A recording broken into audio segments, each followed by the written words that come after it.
Before I met Angel, I was not much of a relationship person. I just loved to have fun and satisfy my needs, and that was it. I was terrified of being in a relationship with the wrong woman, especially after everything that happened between my parents and what my father had told me about women. But when Angel came into my life, she ticked all the boxes, and everything seemed right with her. While we were friends, I didn't see one flaw with Angel. I guess it was because I fell in love with her sooner than I imagined, or I was blinded in love. After a few months of being friends, I asked Angel out, and she said yes. We were already so close at this point, and we were inseparable. Her parents knew we were a thing, even when we were not officially dating, and they were only waiting for Angel to break the news to them. When she finally did, they were so happy, and I was even invited for dinner to celebrate our relationship. A year and 6 months after Angel and I dated, I popped the question, and she said yes. I was confident she was the one for me, and I didn't think of spending my life with anyone else. After we married, I rented a bigger apartment, and we moved in together like a couple. I didn't want children because I had seen how so many couples had changed after their first child. Except for being with my father as I grew up, no one else made me as happy as Angel did. We did everything together, and we spent a lot of time with each other. The only time we were not alone was when we were having dinner with my dad, her parents, or our best friends. Meanwhile, my dad gradually accepted Angel after I persuaded him to at least give her a chance, and it worked. On the other hand, our friendship bonds grew stronger. My best friend and I still hung out regularly. I didn't want to be the kind of friend who would abandon his best friend just because I was married, and I tried as much as possible to make time for him. I believed it was good since he and Angel got along well, and I didn't think it would be a problem one day. Throughout the 4 years of our marriage, it was bliss, love, respect, and intimacy. We didn't lack anything, were always happy, and both played roles in our marriage.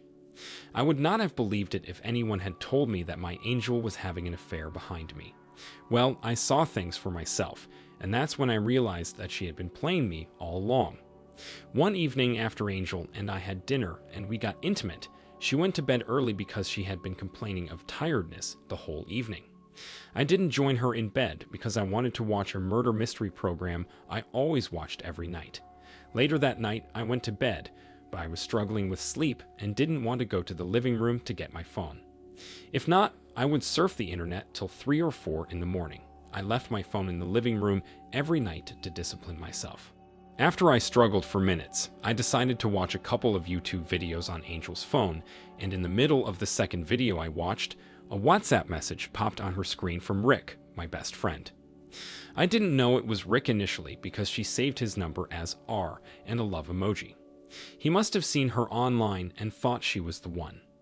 Out of curiosity, I opened the message, and it appeared like they were only chatting for the first time that day. Their previous messages were cleared, and I felt that was odd. Just as I was trying to wrap my head around what was happening, Rick sent her a photo, the kind of photo you could only view once. When I opened it, it was a picture of his private part. The picture also said, "Think about this until we meet again." I knew what was happening at that point, but I believed I was either dreaming or having a nightmare. It turned out that Angel and Rick were having an affair this whole time, and I didn't have the slightest idea. We always hung out as a group, and I thought their kindness to each other was because we were all like family. To show my shock, I went to the bathroom and washed my face to be sure of what I had seen. But everything was 100% real. That night, I had several ideas running through my head. I wanted to silently hurt my wife for what she had done, but I didn't plan on spending the rest of my life in prison because of a cheating woman. So I thought of something, and an idea popped. I continued to chat with Rick like I was my wife, and I asked if he would love us to hang out and eat at a particular restaurant the next day at a particular time, and he agreed. I even asked him to wear something provocative for me, and he assured me that he would wear something that would set Angel's body on fire. He thought he was chatting with Angel and didn't know it was me. As usual, at the end of the conversation, he reminded Angel to clear the chat so I would not see it, and I did. The following day, when I woke up, I acted like everything was fine, and I told Angel I wanted to have dinner with her family later that evening, so she phoned her parents and notified them about the dinner. Later that evening, me, Angel, and her parents were there 10 minutes earlier than the time I told Rick, and our foods were not even served when Rick came. Well, let's say he was shocked to see me and Angel's family, and Angel was surprised to see him there. I still pretended everything was good and asked him to join us. I waited for the food to be served, and just as we started eating, I asked questions that made Rick and Angel uncomfortable. I knew they would play innocent, so I stopped beating around the bush and exposed everything they had been doing to Angel's parents. Rick couldn't say a word and couldn't even look me in the eye. He just left. As for Angel, she looked like a panda because her mascara melted due to her tears and gave her a hideous look. She cried and begged and even blamed Rick for manipulating her. There and then, I told her it was over between us, and she could only come to take her stuff from my house. Then I left. She made a scene by crying and running after me at the restaurant, but I was not falling for any of that. I knew her parents would try to come and beg me, and when they did, I respectfully asked them to leave my house. When they refused, I kicked them out. Angel refused to come and take her stuff because she believed her parents could beg me to forgive her, so they ended up going with her stuff that day. We eventually divorced, and I cut ties with her and my best friend, including her family. I heard that her father stopped speaking to her and refused for her to move into their house while we were going through our divorce. I also blocked their lines from calling me, and I blocked Angel and Rick on all our mutual social media platforms. I hate to admit that my dad was right about women, but he felt terrible that I had to hurt that way. We divorced in 2020, and it's been almost 3 years now. I still detest her for wasting 6 years of my life, and I hope she gets dumped by every man she loves in all her life. Right now, I'm focusing more on what makes me happy and spending more time with my dad. I still wish I never met her. OP, your ex-wife and best friends are both terrible people, and it would have been better if you never met them. I'm sorry you had to endure this kind of hurt. No one deserves to be betrayed this way. I'm glad you did the right thing by cutting ties with both of them. I'm glad you're doing what you love and spending time with your father. That's all that matters for now. Thank you for sharing your story with us. Now let's get into our second story for today. My wife and I both met at a bar on a Monday morning. I worked as a bartender, and she came in that morning after she had been fired from a place she worked for a short period. I didn't know that spending the rest of the night with her would lead to something more intense between us. Later that night, we went to a concert, then decided to walk around town because I was interested in her. She was in excellent company, and we discussed the random things adults discussed. After walking for an hour, we went our separate ways, but she was kind enough to give me her contact. We talked the next morning, and a few days later, we met at a coffee shop. I had invited her to come to the bar and spend time with me, but she insisted that she wasn't ready to show her face there for the time being, and I respected her decision. We had more dates after our first coffee date, and meeting her frequently created a chemistry between us.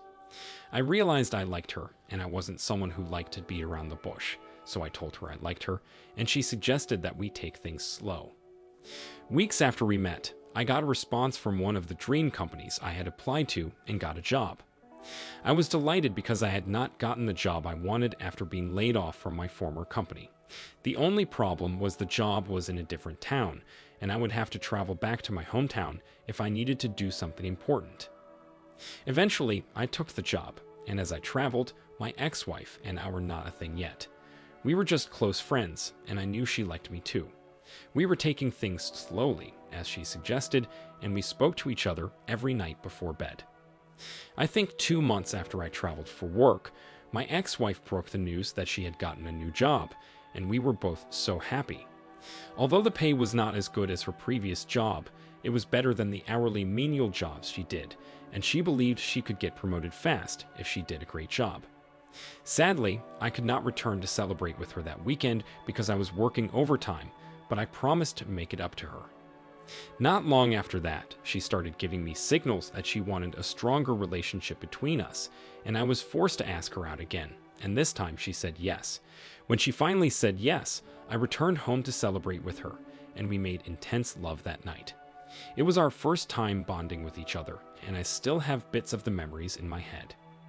Because of our different work locations, our relationship became a long-distance one.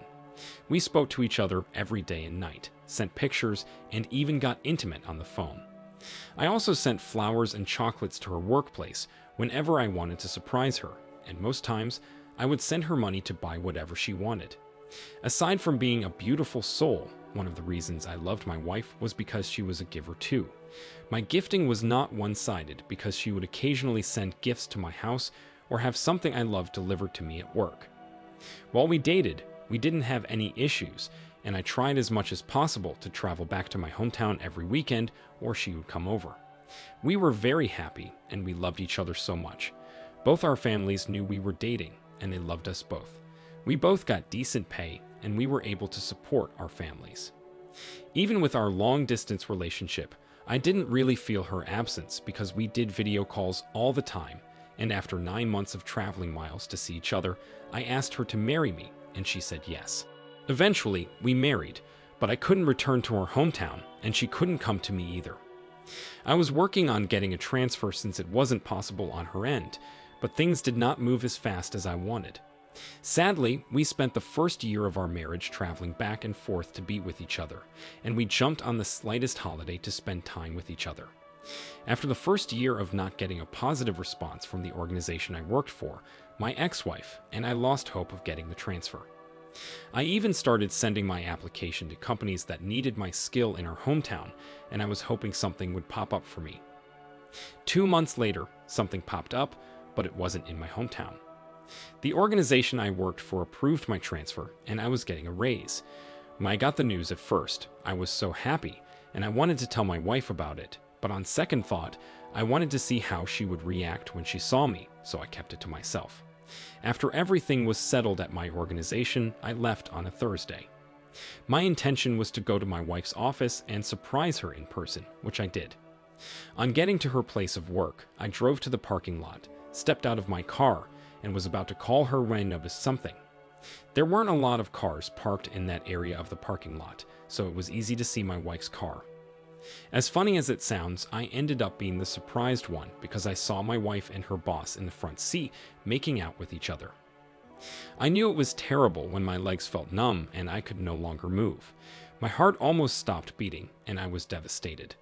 Seeing that destroyed every bit of happiness and excitement in me, and I could not believe she was cheating on me after all the promises we made to each other. For once, I never thought of cheating on my wife or being with another woman. I won't say I was not tempted, but I couldn't give in to the temptation because of how much I loved her.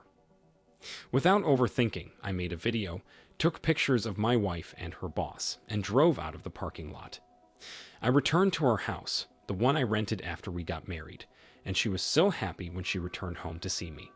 She even asked why I didn't tell her I was coming home on a weekday, so she could cook me something special. I played along, but deep down, I was hurting, and the way I looked at her changed after what I saw. We didn't even get intimate that night because I claimed I was tired and needed to rest. I gave her the same excuse the following day, and immediately she left for work.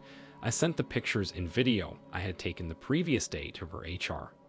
Later that day, she called me in a panic, and she said she had been fired and didn't know why she lied. I acted concerned and asked her to come home immediately. When she did, I broke the news and told her someone had informed me that she was cheating and I had proof. Her boss was also fired, but she didn't mention it because she knew it would confirm what I had said. She didn't think I was serious until I told her I was divorcing her.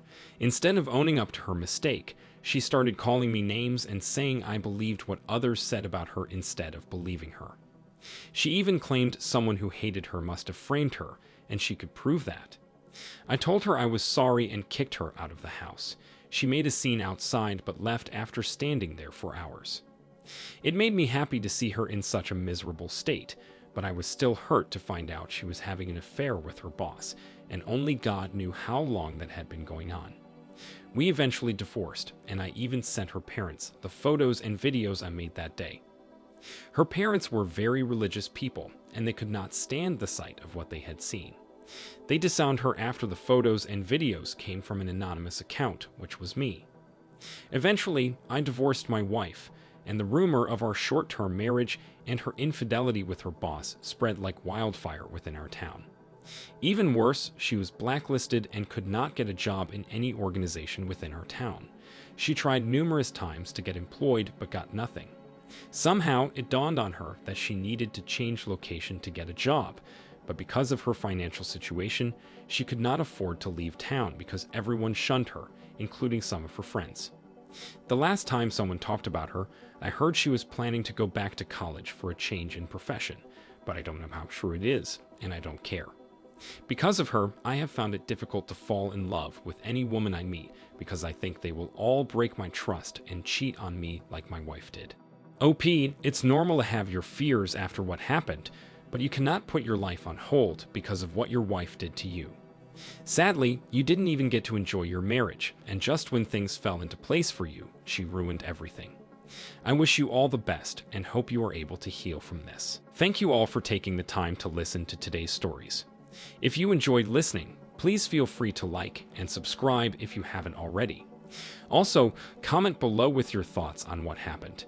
If there is a story you would like to share with me about your own situation or someone else's, then please do not hesitate to contact me. Take care.